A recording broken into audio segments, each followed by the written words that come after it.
All right, here you go. Now, listen carefully. Okay, the good thing is it's your first module, so everybody's like dialed in and everything. But okay, listen, listen, listen. There's a video here I want you to watch. Okay, I always get a text or an email. Text me 209-262-5196. Ms. Gonzalez, the video does not work on my PowerPoint. Okay, email Miss Gonzalez. Miss Gonzalez, the video is not working on my PowerPoint, okay? Because you're watching my video. So the video within the video is not going to play. Hence, that is why I put two different PowerPoints, a link to a PowerPoint and the other actual PowerPoint, so you can go back to those and play. So when you play this one here, right, about the Supreme Court, this is going to play. You're going to watch it, right? And I want you to know. I am going to win this case. If not here. I want to know, okay, after you watch this case, on how a case gets to the Supreme Court. I'm going to fix this right here. This is a situation I don't like, okay? How a case gets to the Supreme Court. I want to know, okay, from your opinion of watching it.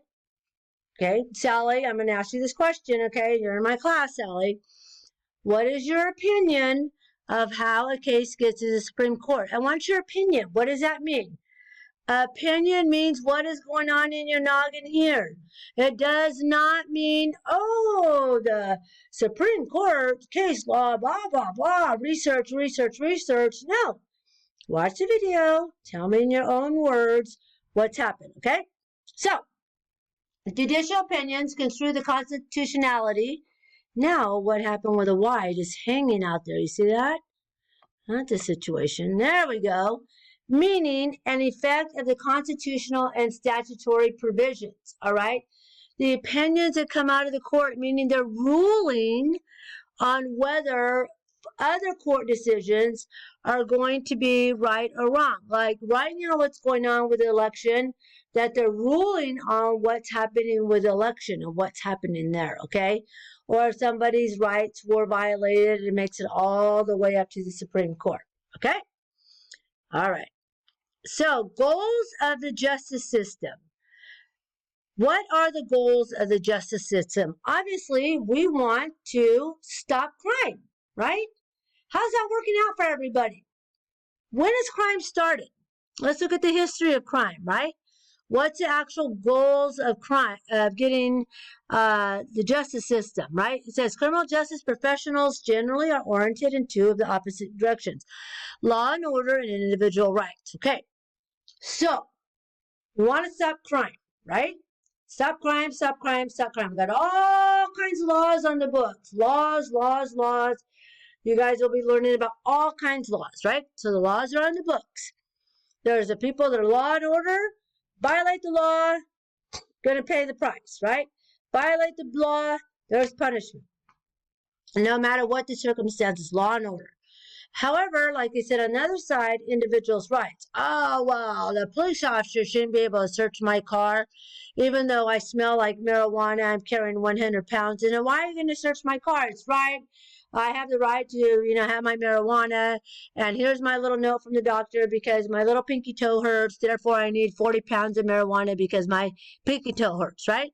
So you don't want your car searched because you have your little paper. You get to act like you're Cheech and Chong, right? But that's not the case. So people are concerned about their individual rights being violated. So right now I'm at my mom's house, right? I'm sitting here. There's a knock on the door. Bang, bang, bang, bang, bang. The police are here. Hi, police. How you doing? I want to come in and search your house. Why? Okay? They cannot just walk in here and search. They cannot. We can say come in and search, absolutely, consent, right? They can say, oh, I have a warrant because you guys have been doing some bad stuff. Warrant states that they can search all these different places, right?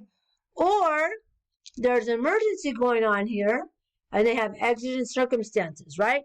So they look at the person's individual rights as opposed to law and order, because what rights do they have as an individual that the police cannot violate, all right? Again, pragmatic goals, preventing crime. There we go. All right? How are we going to do it? I've been alive on this earth 55 years, right? 55 years, pretty good. Crime was happening, I'm pretty sure, right, Mom, when I was a baby? That's right. See, Mom says when I was a baby, there was crime going on. I can tell you now, there's still crime today. So, how do we prevent it? We've been trying to prevent it since time has started, right? It's kind of control chaos.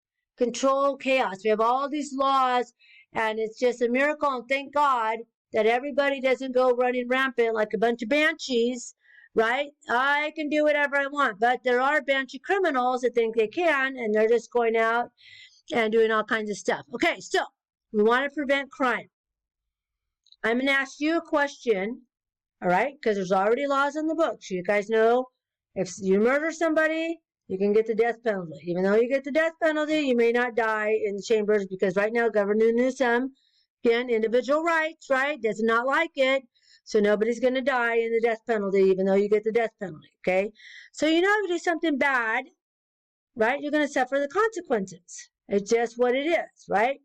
I learned early on that if I did something bad, there was consequences to pay, right? It's just what it is.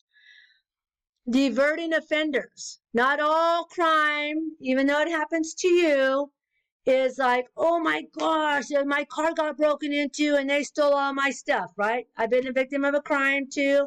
Pisses you off, right? Got to your car, you work hard for it, all your stuff's gone. Just got some really cool glasses, Oakley stole those, right? It's like, what the? Okay, totally different.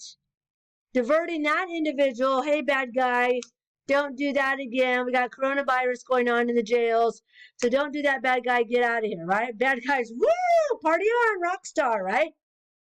And as opposed to, that's a diversion, right? There's not enough. I'm telling you right now, there's not enough room in the jails for everybody. As opposed to Mr. Bad Guy here goes and chops off an arm of some teenager who's just walking around, right? And leaves her armless. Totally different. Are we going to divert him? Absolutely not. He's going to be held accountable until to the maximum that's allowed by law for punishment, all right? Again, we talk about deterring crimes again. Well, we already did that. We want to prevent them. Preventing them, absolutely no crime's going to happen, right? We give all these preventions. Deterring crimes, maybe make sure there's not stuff that people can do overall to make them want to commit a crime. When they walk by a car in the parking lot of the mall and they look inside and they, oh, look, there's a laptop. Oh, somebody left their purse, right? And now they want to break in. However, look at all these cameras everywhere, right? Maybe I shouldn't do that, right? Because it's a deterrent, like, oh, I'm going to get caught. Miss Gonzalez said I can go to jail, right? Maybe I shouldn't do it. So maybe you shouldn't do it, right? Shouldn't do it because it's the wrong thing to do. Ever since we've been in kindergarten, right? Preschool. Rules, rules, rules, rules, rules, rules, rules, right? Some people, ever since kindergarten, preschool, rules did not apply to them. Now they're big people, and now the rules still don't apply to them. So those getting into law enforcement have to hold those accountable who don't want to follow the rules and go out there and commit crime, right? And you want to control the criminal, right? That's a goal. How do we control the criminal? How are we going to control the criminal? Can't keep them in jail. 90% of the people who go to jail all come out, right? How are you going to control them? Once they go in and they come out, 90% are reoffenders, right? So if we're trying to control the criminals, and they say between 80 and 90% go back in once they come out, how do we control them? Sally, question to you, how do we control them, right? So not only Sally's answer, everybody else answers the question too. You guys will learn this, okay? There's another question I'm asking in class, all right? So we control a criminal.